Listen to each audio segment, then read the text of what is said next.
Hello বন্ধুরা, recipe and lifestyle ব্লগে আপনাদের সবাইকে স্বাগত। আমি স্বরূপী, কলকাতা থেকে। দুদিন আগে আমাদের পাড়ার মন্দিরে বাৎসরিক পুজো ছিল।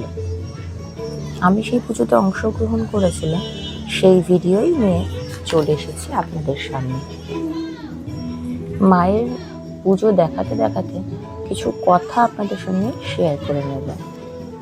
এই প্রসঙ্গে বলি, আমার সঙ্গে যুক্ত থাকতে হলে আপনারা আমার চ্যানেলটাকে প্লিজ সাবস্ক্রাইব করে নিন আর পাশের বেল আইকনটি ক্লিক করে দিন। তাহলে আমি নতুন ভিডিও আপলোড করলে আপনারা নোটিফিকেশনের মাধ্যমে জানতে পারবেন।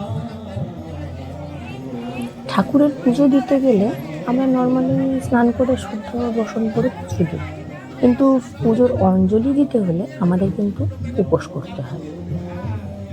আমি কিন্তু মায়ের পুজোর জন্য উপোস করেছিলাম, কিন্তু আপনারা জানেন আমি যেহেতু একজন ট্রান্সপ্লান্ট রেসিপিয়েন্ট, তাই সময়ে সময়ে আমাকে ওষুধ খেতে হয়।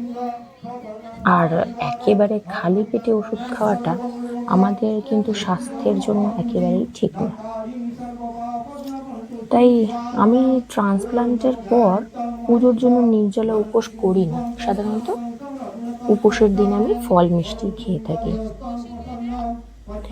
আর একটা কথা, আমাদের যাদের কিডনির সমস্যা আছে তাদের কাছে কিন্তু এই জল খাওয়ার ব্যাপারটা খুবই গুরুত্বপূর্ণ।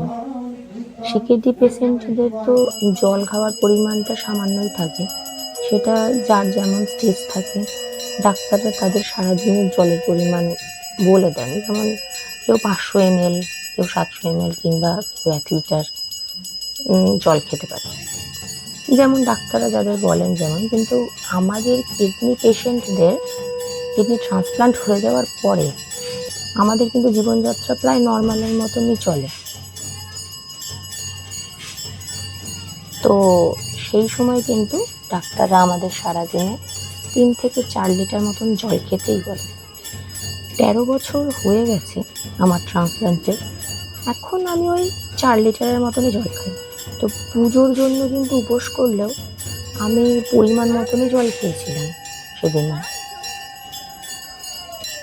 এখন মায়ের আরতি চলছে। আপনাদের মায়ের পুজো কেমন লাগছে আমাকে কমেন্ট করে জানাতে ভুলবেন না কিন্তু। পুজো এখন প্রায় শেষের দিকে। মায়ের আরতি শেষে এখন হোম শুরু হলো। আপনাদের আমার ভিডিওটি ভালো লাগলে একটা লাইক অবশ্যই করে দেবেন। খুব তাড়াতাড়ি আরেকটি নতুন ব্লগ নিয়ে আপনাদের সঙ্গে দেখা করব। মায়ের কাছে প্রার্থনা করি আপনারা সবাই সুস্থ থাকুন, ভালো থাকুন, আর রেসিপি অ্যান্ড লাইফস্টাইল ব্লগের সঙ্গে সর্বদা জুড়ে থাকুন।